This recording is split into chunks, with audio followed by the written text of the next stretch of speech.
കൂട്ടുകാർക്കും പുതിയൊരു വീഡിയോയിലേക്ക് സ്വാഗതം. ഞാനിങ്ങനെ ഇരുന്ന് വീഡിയോ ഇടുന്നത് ഇപ്പോൾ വളരെ വിരളമാണ്. പിന്നെ ഇന്ന് ഞാൻ ജോലിയെല്ലാം കഴിഞ്ഞ് വന്ന് ഇവിടെ വന്നിരുന്ന് വിളക്ക് കത്തിച്ച് വീഡിയോയും കൂടെ ഇട്ടിട്ട് ബാക്കി പണികളിലേക്ക് കടക്കാമെന്ന് കരുതി കൂട്ടുകാരെ. എല്ലാ കൂട്ടുകാരും എൻ്റെ ചാനൽ കാണുന്നുണ്ടോ? എല്ലാവരും ലൈക്ക് ചെയ്യാനും സബ്സ്ക്രൈബ് ചെയ്യാനും ഷെയർ ചെയ്യാനും മറക്കല്ലേ കൂട്ടുകാരെ. എല്ലാവരുടെയും സപ്പോർട്ട് ഉണ്ടെങ്കിലേ മുന്നോട്ട് പോകാൻ പറ്റത്തുള്ളൂ. എല്ലാ കൂട്ടുകാരും കാണുന്നുണ്ടെന്ന് വിശ്വസിക്കുന്നു. പിന്നെ പുതിയ പുതിയ കാര്യങ്ങളൊന്നും ഇല്ല, പഴയ കാര്യങ്ങൾ തന്നെയാണ്. ഇന്നത്തെ വിശേഷങ്ങൾ പറയാൻ രാവിലെ തന്നെ ഞാൻ ജോലിക്കൊക്കെ പോയി, എന്നത്തെയും പോലെ പോയി തിരിച്ച് വന്ന സമയത്ത് എനിക്കൊരു ഫോൺ കോൾ വന്ന് എന്നെ ഇന്ന് അതിന് കളിയാക്കി കൂടെ ഉള്ള കൂട്ടുകാർ. കാരണം ഇപ്പോൾ ഇടയ്ക്കിടയ്ക്ക് ഇലക്ഷൻ പ്രചാരണം നടക്കുന്നത് കാരണം സ്ഥാനാർത്ഥികളുടെ വോയിസ് മെസ്സേജ് ഇങ്ങനെ വെച്ചേക്കുക.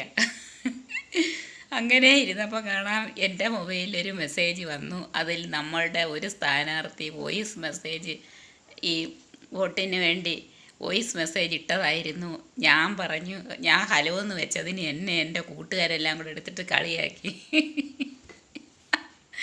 എൻ്റെ ആരാണ്ട് റിലേറ്റീവ് അല്ലേ, അല്ലെങ്കിൽ എൻ്റെ ആരാണ്ട് സ്വന്തക്കാരല്ലേ എന്ന് സ്ഥാനാർത്ഥികൾ എന്നെ വിളിക്കാമെന്ന് പറഞ്ഞു. കാരണം വോയിസ് ഇട്ടേക്കുന്നതല്ലേ, വോയിസ് എല്ലാവർക്കും വരും. ചിരിച്ചുപോയി പറഞ്ഞത് കേട്ടപ്പോൾ. എന്തായാലും കൂട്ടുകാരെ, അങ്ങനെ നമ്മുടെ ഇലക്ഷൻ പ്രചരണം അങ്ങനെ കൊടുമ്പിരിക്കൊണ്ടിങ്ങനെ പോയിക്കൊണ്ടിരിക്കുകയാണ്. എല്ലായിടത്തും ഇപ്പോൾ അത് തന്നെയാണ്. എല്ലാവരും വോട്ടിടാനുള്ള തയ്യാറെടുപ്പിലിങ്ങനെ ആലോചിച്ച് ചിന്തിച്ച് വേണ്ട സമയത്ത് വേണ്ടതുപോലെ യുക്തി ഉപയോഗിച്ച് എല്ലാം ചിന്തിച്ച് എല്ലാവരും ഓരോ സ്റ്റെപ്പും മുന്നോട്ട് വയ്ക്കുക. ഇനി ദിവസങ്ങൾ ഇഞ്ഞടുത്തു എന്ന് എല്ലാവരെയും ഓർമ്മിപ്പിക്കുകയാണ് കൂട്ടുകാരെ. ഇപ്പോൾ ഇതാണല്ലോ ചൂടുള്ള വാർത്ത, നമ്മുടെ ഇലക്ഷൻ പ്രചാരണമൊക്കെയാണ്. പിന്നെ ഇന്ന് വേറെ പ്രത്യേകിച്ച് കാര്യങ്ങളൊന്നുമില്ല, വേറെ ഒരു പരിപാടിയില്ല. ഇനി അടുക്കളയിൽ കുറച്ച് കറിവെപ്പ് പരിപാടികളൊക്കെ ആയിട്ട് ഞാൻ എൻ്റെ ജോലിയിലേക്ക് കടക്കുകയാണ്.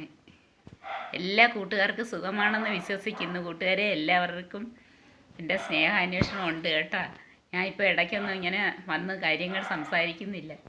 എല്ലാവരും എൻ്റെ വീഡിയോസ് ഒന്നും കാണാത്തത് കൊണ്ടാണ് ഞാൻ വന്ന് കൂടുതൽ സംസാരിക്കാത്തത് കൂട്ടുകാരെ. നിങ്ങളുടെ സപ്പോർട്ട് ഉണ്ടെങ്കിൽ ഇനിയും ഇടയ്ക്കിടയ്ക്ക് വന്ന് ഇതുപോലെ സംസാരിക്കും. പിന്നെ നല്ല ചൂടൊക്കെയാണ്. ചൂട് കാരണം എന്നും ഓരോ പ്രോബ്ലംസൊക്കെ ഉണ്ട്. അതൊന്നും അത്ര ഗവനിക്കാതെ മൈൻഡ് ചെയ്യാതെ ഇങ്ങനെ പോയിക്കൊണ്ടിരിക്കുന്നു. ഓരോ ദിവസവും ഇങ്ങനെ കടന്നു പോയിക്കൊണ്ടിരിക്കുകയാണ്. നമ്മൾക്ക് നമ്മുടെ ജീവിതത്തിന് പുതിയ പുതിയ മാറ്റങ്ങൾ ഉണ്ടാകും എന്ന പ്രതീക്ഷയോടുകൂടി ഓരോ ദിവസത്തെയും വരവേറ്റ് ഇങ്ങനെ മുന്നോട്ട് പോയിക്കൊണ്ടിരിക്കുകയാണ്. എല്ലാ കൂട്ടുകാർക്കും ഗുഡ് ഈവനിങ് പറഞ്ഞുകൊണ്ട് ഞാൻ എൻ്റെ അടുക്കള പണിയിലേക്ക് കടക്കുന്നു. ഗുഡ് ഈവനിങ് കൂട്ടുകാരെ.